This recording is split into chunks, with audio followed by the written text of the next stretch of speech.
Assalamualaikum warahmatullahi wabarakatuh. Iki ngaji santai-santai apa? Muhasabah. Muhasabah itu kalau di Jawa maknani itu ngoreksi diri sendiri. Jadi menghitung diri sendiri. Ini pas bidang yang saya tekuni tadi karena Habib Ahmad yang minta kemarin sama ibu saya dari Indonesian Power itu. Ibu Lia, saya turutin sekaligus saya sambil belajar terus tentang muhasabah. Dalam konteks Indonesia, muhasabah itu sudah jadi perilaku ya. Karena dulu orang tua saya, guru-guru saya kalau ngandani itu, bayangkan kalau kamu jadi dia. Jadi misalnya kita mentang-mentang atasan, otoriter sama bawahan, bayangkan kalau kamu jadi yang bawahan itu kayak apa? Laukun tamakanah, kalau orang Arab bilang bayangkan kalau kamu di posisi dia. Makanya guyonannya orang-orang Indonesia itu kan orang ngaramkan judi gitu, bareng dikasih tahu. Tapi yang menang anak jenengan, alhamdulillah. Ternyata ngaramkan itu karena ada anaknya. Kalau anaknya yang menang ya seneng. Meskipun itu guyonan, tapi saya punya padanan itu dalam kitab hikam. Nabi Ibrahim itu Khalilur Rahman, tentu bencinya minta ampun sama yang namanya maksiat itu. Suatu saat beliau diterbangkan di alam malakut. Itu kalau di hikam saya halaman 15 juga. Saya masih ingat betul. Mungkin kalau Anda beda halaman karena beda cetakan. Setelah diterbangkan di alam malakut, diperlihatkan sama Allah. Ada orang pezina, ada orang syaribul khomri, ada orang mabuk, ada orang macam-macam. Allah tanya sama Nabi Ibrahim, bagaimana pendapat kamu Ibrahim tentang mereka yang maksiat? Kata Nabi Ibrahim, ya Allah, habisi saja mereka. Mereka hidup di bumi engkau, makan rezeki engkau, kemudian mereka tidak taat sama engkau. Singkat cerita di fase itu, saya ulang lagi, di fase itu Allah nuruti sampai sekian peristiwa, mungkin 3 atau 4. Setelah sekian tahun Nabi Ibrahim lupa peristiwa itu, kemudian beliau diminta menyembelih anaknya. Ini versi kitab hikam. Memang versinya banyak tentang kenapa Nabi Ibrahim disuruh menyembelih anaknya. Ketika mau menyembelih anaknya, Nabi Ibrahim ragu. Gua samrotu fuadi, anak saya ini buah hati saya, kenapa engkau suruh menyembelih?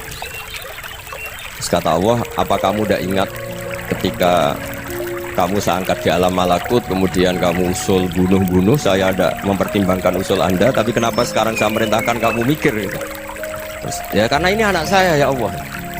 Terus kata Allah, rumang samu wong sumpukon mata ini gak gawean kau sing gawe kowe enak wae usul mata ini. Sebenarnya saya yang bikin, kemudian Anda enak aja usul membunuh. Semenjak itu Nabi Ibrahim itu di eranya itu asfaqun nas, orang paling sayang sama manusia. Karena kadang kita keras itu ya kebetulan tuh udah anak kita, ada keluarga kita. Cara orang Jawa itu kan gitu ya, kalau ada perempuan terus macak yang macam-macam pakai sepeda motor cowok, terus wah itu luput suwuk, semoga-moga gini. Tapi setelah dikasih tahu, niku ponakane jenengan, semoga-moga selamat. Jadi jangan-jangan kemarin Pak Ahli Ma'asi itu kebetulan tuh tidak keluarga kita. Kalau keluarga yang pernah salah pada kita, semangat kita mintakan maaf. Jangan-jangan kita didikte hukum sosial gitu. Jadi orang yang salah kebetulan tuh orang yang menservis kita, atau keluarga kita, atau orang dekat kita. Jangan-jangan semangat kita mintakan ampun. Jadi kalau sama orang lain kebetulan musuh kita semangatnya minta itu kena azab. Nah ini yang nggak boleh dalam Islam. Islam mengajarkan niru Rasulullah SAW, Nabi itu rahmatal lil alam. Bahkan kemarin saya ngaji virtual sama beberapa habaib. Ada Habib Ali Al-Jufri dari Mesir gitu. Ada Habib Alwi dari Kuitang, ada Habib Nabil Al-Musawa. Dari sekian habaib itu saya masih ingat diantaranya yang didawuhkan rahmatan lil alamin itu ketika Nabi adzahu qaumuh, disakiti oleh kaumnya, dan itu mereka masih kafir semua. Itu mereka dapat doanya Nabi, Allah mahdi qaumi fa innahum la ya'lamun. Kayak apa baiknya Nabi, orang yang menyakiti, yang melukai ya, tapi Nabi masih berdoa, Allah mahdi qaumi fa innahum la ya'lamun. Sayyidina Umar dapat doanya Nabi itu ya khina kana kafiran, ketika masih kafir didoakan Allahumma aizzal Islam bi Umar. Itu ketika masih kafir. Itu pelajaran bagi kita bahwa yang sedang tidak cocok pun itu berdapat doa kita. Ya doa supaya kondisi kita baik, hari tambah baik. Karena agama ini Saya berkali-kali bilang limangkan yarjuwa wal yaumal akhir. Agama ini diperuntukkan bagi yang selalu punya harapan pada Allah Subhanahu wa taala. Saya cerita muhasabah ini tentang hubungan kita dengan Allah. Di Indonesia itu banyak orang fasik, banyak orang nakal. Ya di mana-mana orang nakal itu ya mayoritas, wa aksaruhum fasikun. Tapi berkahnya harapan. Mungkin saya kira nakal sok benda, mungkin saya kira sholat sok ben sholat, mungkin sekarang belum sakho, belum dermawan, suatu saat dermawan. Barokahnya itu kefasikan ini dianggap sementara, sedang fasik, sedang tidak benar. Karena kiai-kiai kita, para guru-guru kita, para habaib utamanya itu mesti bilang semoga husnul khotimah. Nah barokahnya doa itu semoga husnul khotimah itu menjadikan satu pola sosial. Yang sedang fasik ini masih diharapkan jadi lebih baik, jadi lebih, sehingga kita tidak ngambil sikap ekstrim yang ingin menghabisi atau ingin mengadili, tidak, karena selalu kita punya harapan. Dan agama ini limangkan yarjuwa wal yaumal akhir. Bayangkan dulu kalau yang nakal itu anak kamu, pasti kamu nggak ingin kan langsung dapat azab, dapat apa. Padahal kita semua jadi tokoh ini abul kulli, bapak dari semuanya. Sehingga ketika Rasulullah SAW jalan-jalan kemudian melihat perempuan sedang menyalakan api. Kalau apinya mati ditiup, anaknya dijauhkan. Nanti kalau sudah jauh dari api, anaknya digendong lagi. Terus kata Rasulullah, matur ke semua sahabat, ara'aitum anna hadhihi tarihatan waladaha 'alan nar. Apa kamu berpendapat bahwa perempuan ini akan melemparkan anaknya ke neraka? Tidak ya Rasulullah. Tidak akan seorang ibu melemparkan anaknya ke api. Terus kata Rasulullah, Allahu arhamu min hadhihi biwaladiha. Allah lebih rahman, lebih rahim dibanding orang tua ini kepada anaknya. Ini yang harus kita kenalkan terus, kita kampanyakan terus, supaya orang hubungannya dengan Allah itu nyaman, asik. Sehingga dengan demikian selalu ada harapan bahwa yang sedang nakal ini suatu saat tobat. Kita tidak boleh menghukumi pasti begini, pasti gini, itu tidak wilayah kita. Itu juga yang dicontohkan Rasulullah SAW. Secara lahir Nabi itu nggak berkenan sama Wahsy, karena Wahsy itu salahnya salah fatal, karena membunuh ahabban nasi ila Rasulillah, yaitu membunuh Sayyid Hamzah. Jadi ketika Wahsy tobat, Nabi itu terima tobatnya. Dan ketika beliau dengan basariyahnya nggak siap ketemu Wahsy karena harus ingat Sayyid Hamzah, basariyahnya diturutin. Oke, kamu iman, saya turutin, tapi jangan sering ketemu saya, karena kalau ketemu kamu saya masih ingat sama paman saya Sayyid Hamzah. Kita bisa ngelola seperti itu. Kita tidak cocok sama orang, bagaimanapun mereka umat Rasulullah SAW, kita tetap mencintai mereka. Misalnya kalau beda agama, mereka sama-sama orang Indonesia, kita mencintai mereka atas nama warga Indonesia. Tapi kalau misalnya potongannya ora cocok, beda kultur, bawaannya itu mangkel no coro Jawa, ya bisa diilmoni, jangan ketemu.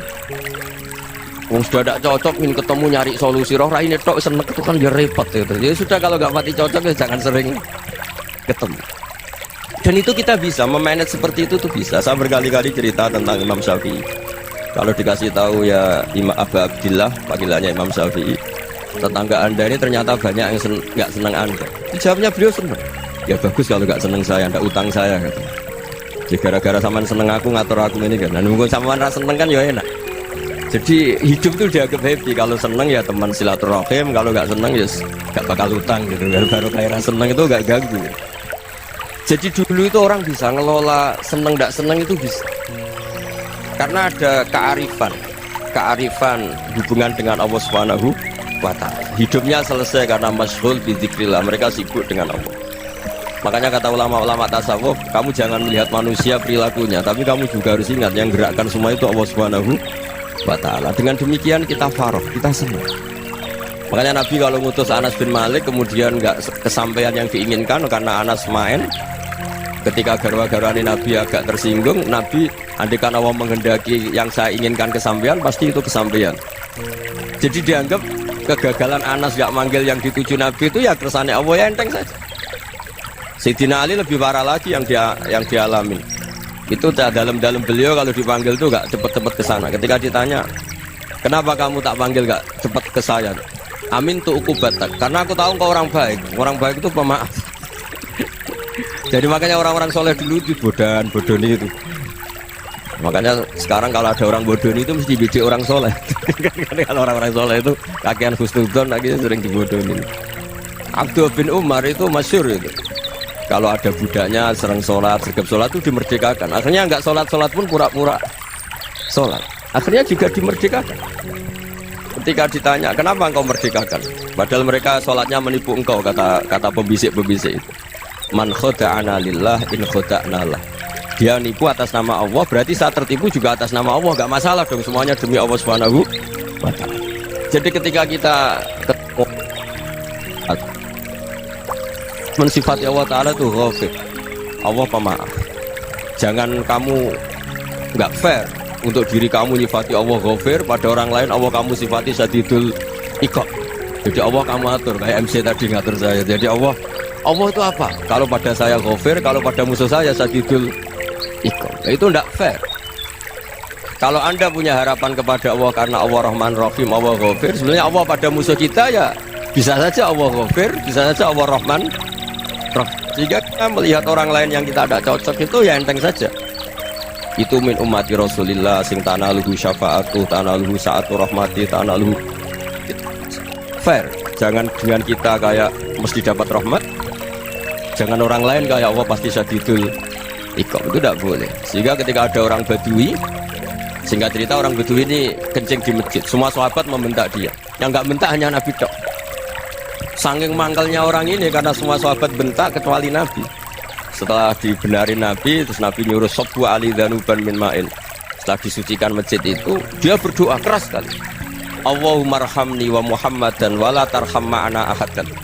Ya Allah, yang berhak dapat rahmatmu hanya saya dan Nabi Muhammad, yang lainnya jangan. Karena yang lainnya tuh jengkelin, gitu aja saya salah dimarah-marahin. Jadi kalau kamu doa terbatas ya kayak orang Bedui ini, kayak orang Arabi. Apa kata Nabi? Laqad tahajjarta wasi'an. Allah yang rahmatnya luas menjadi kamu sempitkan karena kamu mau atur Allah hanya Rahman pada Indonesian Power, pada NU, pada kita, yang orang lain nggak perlu dapat. Itu kan kasihan Islam, karena Islam terus nggak dimiliki semua orang. Allah nggak dimiliki semua orang, Rasulullah nggak dimiliki semua orang, karena dipek NU, dipek ormas tertentu, dipek, nggak boleh seperti itu. Nggak boleh takhajar tawasian, kata Nabi, nggak boleh mempersempit zat yang rahmatnya itu luas. Ini semoga etika ini kita pakai di Indonesia. Yang sedang fase kita harapkan lebih baik, yang sedang nggak dapat hidayah kita doakan dapat apa? Hidayah. Masyhur kan, makanya tadi saya mohon sama Habib Ali supaya Habib Ahmad supaya tetap mahalul qiyam tabaruk sama Habib Ali. Di antara doa-doa di Sintuduror masyhur itu antuqa bilal mudhniba minnah bil ghufran wal musi'ah bil ihsan. Jadi harapannya para habaib, para orang-orang baik dulu ya, semoga yang dosa itu dimaafkan, yang sedang salah dibuka, bikin lebih baik. Nabi itu tugasnya juga gitu. Wastaghfir li dzambika walil mu'minina wal mu'minat. Nabi itu tugasnya juga memintakan ampun yang sedang salah. Nah, ini cobalah jadi etika kita, muhasabah kita. Jadi muhasabah itu cara berpikir kita set, kita pikir ulang. Ternyata semangatnya seorang nabi itu wastaghfir li dzambika walil mu'minun. Semangatnya itu memintakan ampun. Orang ahli tafsir tahu semua kalau Nabi itu tidak mungkin dosa. Jadi itu khitabun lin Nabi wa urida bihi ummatu, itu khitab Nabi, tapi yang dimaksud itu umatnya, karena Nabi tidak akan mengalami dzambun, tidak akan mengalami dosa. Sekarang enggak, kadang-kadang kita ini kalau orang lain salah itu semangat. Kalau di perusahaan ada teman salah, apalagi pimpinan salah itu seneng, barokahnya salah bisa ganti kan gitu.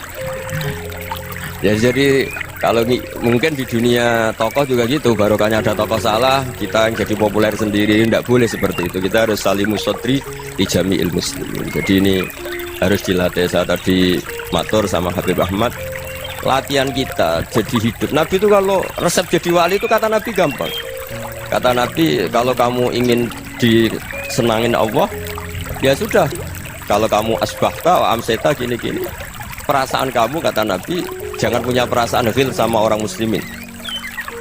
Itu sudah wadzalika min sunnati. Makanya Nabi ngendikan la yablughni ahadun an ahadin syai'an. Ada yang baca la yuballighni ahadun an ahadin syai'an. Seseorang jangan melaporkan ke saya tentang salahnya yang lain. Fa inni akhruju ilaikum wa ana salimus sadri, karena saya ingin ketemu sampean semua dalam keadaan salimus sadri, tidak punya perasaan apa-apa. Karena kalau nurutin pembisik, nurutin informasi itu ya repot, karena orang pasti sepi. Ada kiai yang top datang ke kampung-kampung yang desa-desa, kata yang seneng itu punya akhlak. Wah itu bagus orang besar datang ke kampung-kampung. Kata yang nggak seneng, Oh itu jobnya kiai kecil kok diambil, itu kan ya kasihan itu kan sudut pandang. Makanya saya sering bilang akal kita ini cukup untuk mentasdik Rasulullah Shallallahu Alaihi Wasallam. Meskipun perasaan kita kadang orang Jawa itu beda. Saya berkali-kali bilang sama peneliti dari Jogja, kenapa sih Gus para nabi itu kok poligami istrinya banyak? Nabi Dawud katanya itu berapa? Nabi Sulaiman malah jumlahnya agak terbatas ini. Nabi Muhammad itu paling sedikit. Saya tanya gini, perempuan itu orang lemah, jadi kalau nolong orang satu gimana baik, kalau nolong orang dua ya lebih baik, ya sudah kira-kira seperti itu. Paling tidak akal kita masih tahu kalau orang baik itu kan mesti baik, nolong orang satu baik, nolong orang dua ya lebih baik, nolong orang tiga lebih baik. Tapi kalau kamu orang nggak baik, satu saja kamu terlantarin, kamu miskinkan, kamu ya tinggal diukur kan. Kalau orang baik nambah baik, tapi kalau orang buruk tambah buruk. Nah itu akal kita bisa menganalisis kenapa sih nikah itu ada yang poligami, ada yang enggak. Sudah ukur saja diri kamu. Misalnya kayak saya elek keriting, rabi terus, memperbanyak wong elek, orang perilaku netok, raine dadi elek kabeh.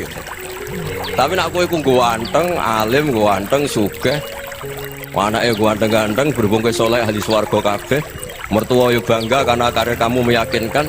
Ini mertua kamu aja gak bangga mau nambah. Ipar gak bangga, mertua gak bangga, desa kamu yang kamu wayai juga gak beda dengan Nabi ketika nikah Juwairiyah itu nggak ada pernikahan sebarokah Nabi dengan Juwairiyah itu Azharu Rasulillah. Di situ habis perang banyak tawanan gara-gara jadi besanya Nabi langsung dibebaskan semua karena Azharu Rasulillah. Sekarang besanya Kanjeng Nabi. Dulu Abu Sufyan mangkalnya bukan main sama Nabi gara-gara putrinya dinikah terus langsung. Kalau kamu kan enggak, nikah satu, nikah lagi satu kampung musuhnya karena istri pertama ya cemburu, yang kedua agak bangga. Oh itu selesai itu di dunia wal akhirah. Maksud saya nganalisis Islam itu harus pakai akal, dan akal yang dipakai ini saya bawa ke kitab Ihya adalah pikiran-pikiran para ulama.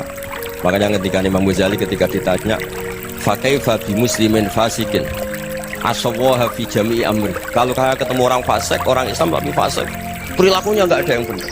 Kata Imam Ghazali jawabnya lucu, aneh. Mamin muslimin illa wa islamuhu ta'ah. Tidak ada orang Islam kecuali dia mau Islam, membenarkan Allah dan Rasul itu sudah taatnya dia. Kok kamu tidak bisa melihat taatnya dia? Dia pikirannya kan ini pemabuk, ini tukang apa. Tapi kata Imam Ghazali, sebenarnya kamu masih bisa berpikir positif. Mamin muslimin illa wa islamuhu ta'ah. Tidak ada seseorang Islam ketika dia milih Islam itu pasti ada taatnya, yaitu tasdik pada Allah dan tasdik kepada Rasulullah Shallallahu Alaihi Wasallam. Jadi dengan pola seperti itu, maka di antara guru-guru kita yang modern ya di era Mbah Maimun, di sini ada Habib Ahmad, Habib Salim, syair yang sering dibaca beliau adalah ada orang munajat sama Allah. Ini cerita munajat. Itu orang itu ngendikan gini, ana mudnibun, ana mukhtiun, ana asi, huwa rahimun, huwa ghafirun, huwa afi. Ya Allah, saya mukhti, saya orang yang salah. Ana mudnib, saya orang yang dosa. Ana asin, saya sering maksiat. Tapi engkau ya Allah, engkau ghafir, pemaaf. Engkau rahim, maha pengasih. Engkau afin, yang mudah memaafkan. Kata orang ini ya agak kurang ajar, tapi saking senengnya sama Allah. Qobal tuhunna salasatan bisalasat. Ya gini saja ya Allah, sifat engkau diadu dengan sifat saya. Engkau Tuhan, tidak boleh kalah. Terus wasatah liban ausofu ausofi, dan kau pasti pemenangnya. Jadi ada orang rayu Allah dengan cara seperti itu ya. Saya ini manusia, salah saya banyak. Engkau ampunannya banyak. Engkau Tuhan, Gusti, nggak boleh ampunan Anda, ampunan engkau kalah dengan salah saya. Nggak boleh Tuhan kok kalah. Nah, jadi untuk supaya orang punya harapan gitu. Banyak juga wali-wali yang jadab ketika datang ke makam Rasulullah SAW. Itu kalau dongo ya agak kacau sebenarnya, cara syariat agak kacau. Ya Allah, engkau punya dua pilihan. Jika engkau menjadikan saya soleh, surah habibu, yang senang kekasihmu, yaitu Rasulullah SAW. Tapi jika engkau menjadikan saya fasik, surah aduhu, yang senang itu setan. Monggo jenengan mau menyenangkan kekasih jenengan, mau menyenangkan musuh jenengan, monggo. Jenengan bebas kok memilih. Ya, mestinya Allah ya senang menyenangkan kekasihnya. Jadi ya, intinya Allah dipaksa untuk menjadikan dia orang soleh gitu. Jadi kayak kemarin itu Pak siapa? dia kesini itu sama Habib Ahmad. Saya pertama nggak mau, lama-lama Habib Ahmad ini gimana, terus orang taunya saya dekat jenengan, kalau nggak kasih saya malu. Waduh, ini kayak doanya wali yang tadi. Nggak punya pilihan, nggak ada pilihan ini. Jadi saya mohon muhasabah itu dimulai cara berpikir. Makanya di sini sebetulnya tag ini supaya dapat barokahnya Ihya. Ini kitab yang disenangi para habaib, para ulama. Sebetulnya tag di muhasabah itu redaksinya gini ya, yang lengkap nih. Hasibu anfusakum qabla an tuhasabu wazinuha qabla an tuzanu wa tahayya'u lil ardil akbar. Jadi ada kata wazinu, jadi ukur. Perilaku Anda ini diukur, ditakar. Misalnya kita sebagai suami kan ya punya hal-hal yang kita tidak ideal. Dorong Jawa mesti pesek, dorong rezeki ya pas-pasan. Dan kita juga kalau makanya agak boleh tanya istri begini, apa saat cinta pertama Anda? Pasti ada kecewa. Orang jadi istri hanya korban terakhir gitu. Sudah. Karena orang kalau ngelamar kemana-mana gak jadi, yang jadi istri itu pasti korban terakhir gitu. Jarang istri pilihan pertama, jarang. Ayo semua yang nikah. Rata-rata itu pilihan Anda pertama Pak, dari sekian ditolak di mana-mana terus. Ya perempuan terakhir. Kamu juga korban terakhir. Itu wali-wali dulu kalau ngandani kita itu sederhana. Antal ini masyhur diceritakan Habib Zain bin Sumit dalam kitab Al-Manhajus Sawi. Anta lam tajid min nafsika kullama turid. Fa kaifa turidu min ghairika kullama turid. Kamu yang ingin ideal saja kamu tidak menemukan pada diri kamu untuk menjadi ideal. Kamu kan ingin ganteng, ingin punya uang banyak, ingin perilaku Anda sempurna. Anda saja yang punya keinginan tidak bisa mewujudkan keinginan Anda sendiri.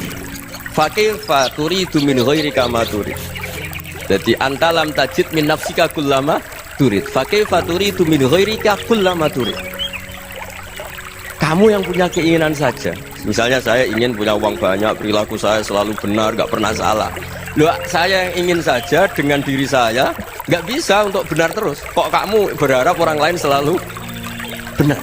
Jadi anta lam tajid ya sama. Kalau kamu menuntut istri kamu itu ramah, neriman, apa kamu neriman sama wajah istri Anda gitu? Engkau ya pola neng dindi jajaki sana jajaki sini, kamu sendiri tidak kona. Jadi itu nasihat yang luar biasa. Anta lam tajid min nafsika kullama turid, fa kaifa turidu min ghairika kullama turid. Kamu mau menghormati semua orang? Tidak mau kan?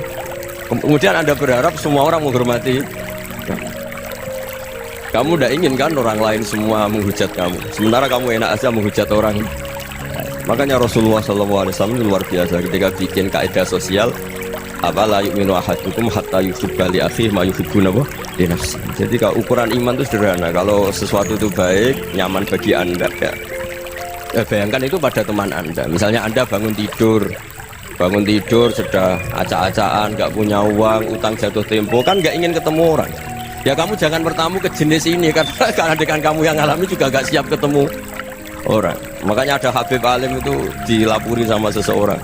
Habib, dulu teman saya itu ketika saya kaya itu sering main ke saya. Setelah saya miskin mereka tidak main ke saya. Kata Habib itu bagus, sunah begitu itu bagus. Coba kalau kamu dulu kaya, teman kamu main kan kamu gaya, di rumah ada makanan, bisa hormat tamu. Setelah kamu miskin jadi buruh manol di pasar atau buruh bikin botol, teman kamu datang, malu enggak? Mendingan nggak datang gitu. Akhirnya baru, ya alhamdulillah begitu. Loh iya kan dulu teman kita datang, kita ada Alphard, istri cantik, rumah bagus. Lah kita miskin, buruhnya orang pas dibentak-bentak, teman kamu udah datang. Milih datang kamu enggak kalau setelah kamu jatuh? Enggak kan? Jadi barokahnya ilmu itu terus. Ya, tapi kadang-kadang orang tuh, wah setelah saya miskin teman-teman enggak kasih ke sini. Ya kalau kamu sudah jatuh, teman-teman kamu ke situ jadi tontonan. Ya mulai sekarang cara berpikir itu dirubah. Dulu yang namanya kiai itu kalau diundang orang itu ya agak-agak senang. Semenjak saya itu agak rubah. Mengundang kiai, ngatur kiai itu tak haram-haramkan ya ada lumayan lah, sekarang itu sudah mulai agak beretika. Dulu itu ngundang tuh tanggalnya ditentukan, jamnya ditentukan, enggak mikir apa kiai saat itu nganggur, enggak. Punya wadifah. Enggak. Dia milih tanggal yang dia nganggur, enggak mikir pas itu kiainya nganggur apa. Enggak. Ya saya hanya cerita aja, kamu tersinggung ya monggo, boten ya monggo itu kan. Jadi saya mohonlah supaya tadi saya juga matur ke Habib Ahmad. Jadi untuk orang merasa ikut sunnah Rasul itu gampang sekali kata saya Muhammad. Dulu Nabi berpakaian ala daerahnya. Kalau mikot ya pakai mikotu baladi. Karena Nabi orang Medina dan beliau berdomisili di Medina ya misalnya mikotnya dari Bir Ali misalnya. Tapi kalau anda orang kawasan Tanim mau umrah ya dari Tanim. Misalnya kawasan Jirona ya dari Jirona. Artinya apa? Kamu ngambil mikot karena Nabi mikot misalnya dari Bir Ali, bukan berarti kamu harus seperti Nabi di Bir Ali. Kamu orang Mekah, kamu orang Tanim, orang ya harus dari mikot itu apa? Baladi. Sama, makanya di fikih-fikih itu kalau teknik anak Nabi orang Arab, halawiyatnya kurma ya kurma. Kalau orang Jawa sedegan, semua bodoh-bodoh. Ya bodoh-bodoh manis.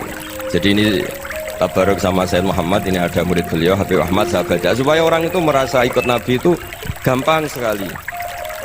Ini saya baca ya di halaman tadi disaksikan Habib Ahmad 433 di kitab apa begini Manhajus Salaf fi Fahmin Nusus.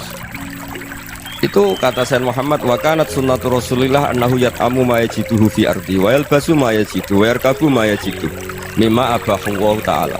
Fa man istamala ma yajiduhu fi ardi fa huwa al-muttabi' lis sunnah. Kama anau hajjal beta min madinati faman hajjal beta min madinati nafsih fahuwa al-muttabi' li sunnah wa illam takun hadhil madinatu tilka. Jadi intinya misalnya Nabi dulu itu ngasih sedekah kepada fakir miskin ya pakai dinar, dirham. Ya kalau orang misalnya sedekah pakai rupiah ya sudah ikut sunnah Nabi. Jangan Nabi pakai dinar loh, kamu kok pakai rupiah. Dulu dinarnya Nabi tidak ada tulisannya Bank Indonesia, kamu ada tulisannya Bank. Ya tidak ada seperti itu. Ya jadi misalnya Nabi sedekah pakai tamar atau pakai al-aqid, ya kita pakai beras, pakai apa supaya orang itu bahwa Rasulullah itu milik kafatal linnas, milik semuanya, sehingga merasa ikut sunnah Nabi itu ya semuanya. Makanya dulu Mbah Mun kalau motivasi saya supaya bombong, kalau orang Jawa bilang bombong, wong Jawa mesti ono wong alim. Beliau menyontohkan mas itu Mbah Fadol, Senori, Mbah Ihsan Jambes itu bisa ngarang-ngarang kitab luar biasa, padahal beliau bukan orang Arab. Imam Sibawai itu orang Persia, Imam Ghazali orang Tos itu juga ikut Persia. Kata Imam Mun, wong sing ora Arab lah mesti untuk jatah alim kata beliau, karena Nabi itu diutus kafatal linnas. Nanti kalau orang yang alim itu Arab tok, berarti tidak ada perwakilan dari Afrika, dari Asia Tenggara, dari mana-mana. Makanya karena Nabi statusnya itu kafatal linnas. Jadi kita harus bangga sebagai Muslim, sebagai orang Indonesia, karena misalnya Wali Kutub dulu terkenalnya hanya ada di Yaman, di mana. Ternyata pernah ada juga di Indonesia, dan seperti Habib Abu Bakar Segaf Gresik. Jadi ya artinya kan tetap orang Indonesia, meskipun beliau dzurriyyah Rasul kan ya sudah orang apa? Orang Indonesia. Dzurriyyahnya Habib Ali Sintuduro sekarang di Solo. Jadi Indonesia juga dapat Alawin banyak, dari Sadatin Alawin juga banyak. Jadi saya mohon barokahnya ngaji seperti ini. Melihat orang lain tuh gampang, bayangkan tuh kalau anak kamu. Makanya Nabi, nanti kalau nggak percaya lihat di Hikam nomor 15 di kitab saya. Di situ dijelaskan oleh Hikam, jangan-jangan semangat Anda pada orang yang maksiat, pada orang yang keliru supaya dihukum itu karena kebetulan itu udah anak Anda, itu udah keluarga. Coba kalau itu keluarga. Makanya kalau saya guyonan di Jogja itu ada pembantu mecahkan piring terus dimarahi majikannya, saya mesti guyon gitu, pasti itu pembantunya tidak cantik. Kok bisa Gus? Andikan cantik dan kamu senang mecahno piring satu, piring 1000 ora iso ngamuk. Ternyata ngamuknya tuh karena mecahkan piring apa karena plus tidak cantik? Coba jawab para lelaki ini. Kamu marah sama orang maksiat tuh karena maksiat, karena plus itu udah anak Anda. Bayangkan kalau itu anak. Itu hebatnya Rasulullah SAW. Karena kita yang salah pun kadung umatnya, Nabi tetap ngasih fasilitas syafaati li ahlil kabair min ummati. Kayak apa baiknya Nabi? Udah ikut maksiat tapi ikut fasilitasi ngasih syafaat. Loh kalau li ahlil ibadah kan wajar, Nabi ketika ini syafaati li ahlil kabair.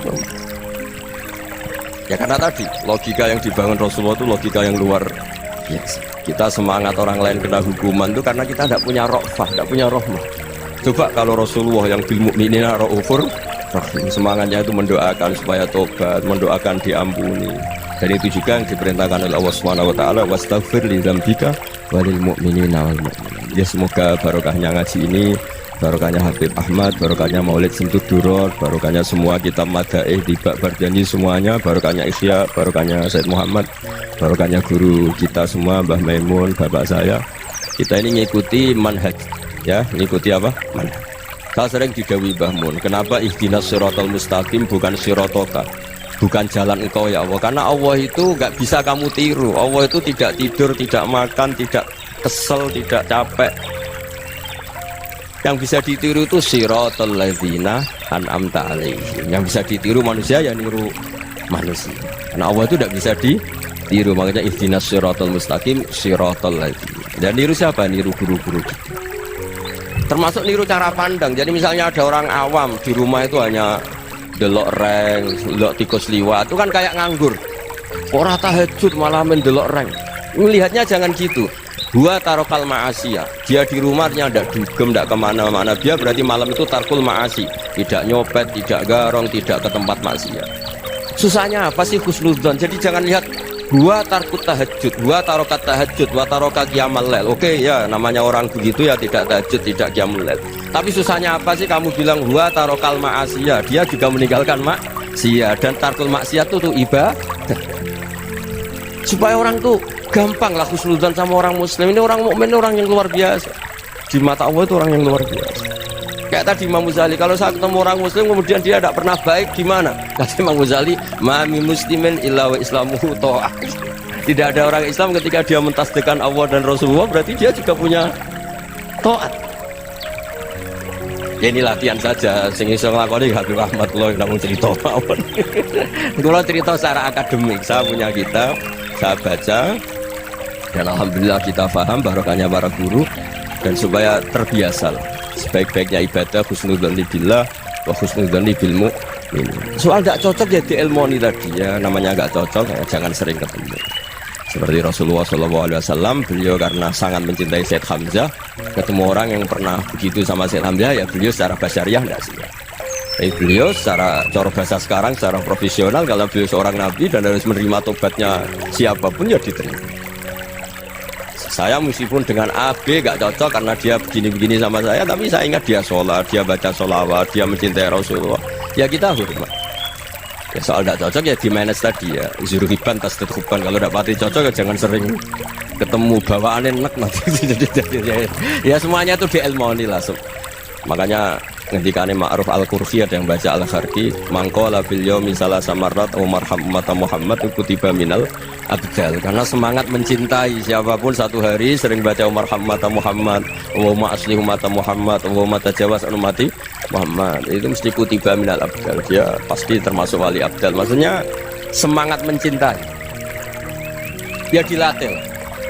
Misalnya Indonesia Power atau PLN, andai kan tidak ada PLN tuh kayak apa? Orang nggak bisa ngaji, tidak bisa aktivitas. Ya barokahnya ada PLN, barokahnya jasanya.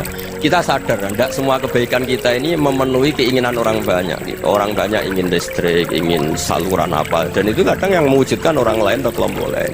Ya karena itu manfaat ke orang lain ya kita doakan. Karena khairun nas anfa'uhum. Sehingga kita terbiasalah ngakui orang. Seperti semangatnya Rasulullah SAW. Semuanya itu didoakan, semuanya diinginkan kebaikannya. Bahkan Nabi gak putus asa sampai di akhirat. Ketika Nabi lain sudah putus asa karena sudah akhirat, sampai dimintai syafaat semuanya bilang nafsi, nafsi. Karena merasa semuanya gak punya nyali di depan Allah. Karena ini sudah akhirat, sudah finish. Tapi apa Rasulullah? Analah. Ya udah saya sanggup mensyafaati kalian. Terus kata Nabi, fa'atiyal arsya. Saya mendatangi aras fa'akhiru lahu sajidan, saya sujud wa ahmaduhu bima hamida allamani rabbi. Kemudian saya tetap muji Allah dengan pujian yang terus menerus.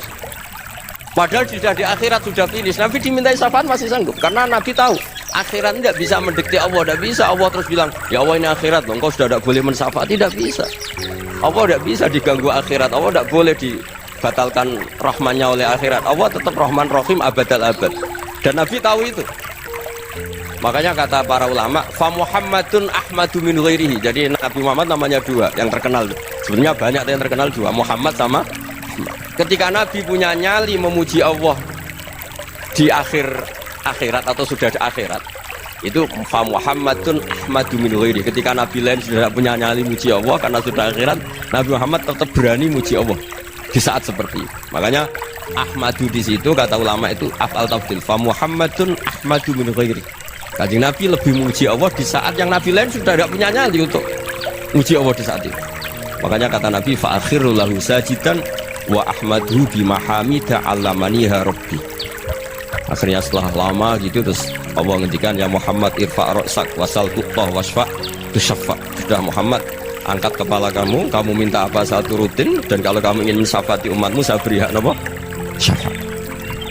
Nah, semoga semangat itu juga menjadikan kita munajat bahwa rahmat Allah tidak terbatas, harapan juga tidak terbatas. Mungkin yang sedang nakal ya kita katakan sedang, jangan terus kamu pastikan wah ini mesti suul khotimah, mesti tidak orang baik. Tidak, agama ini limangkan ayat juwaha wal yaumal akhir, selalu bagi yang punya harapan. Ya, mungkin dapat barokah semua. Mantu dengan kata wassalamualaikum warahmatullahi wabarakatuh.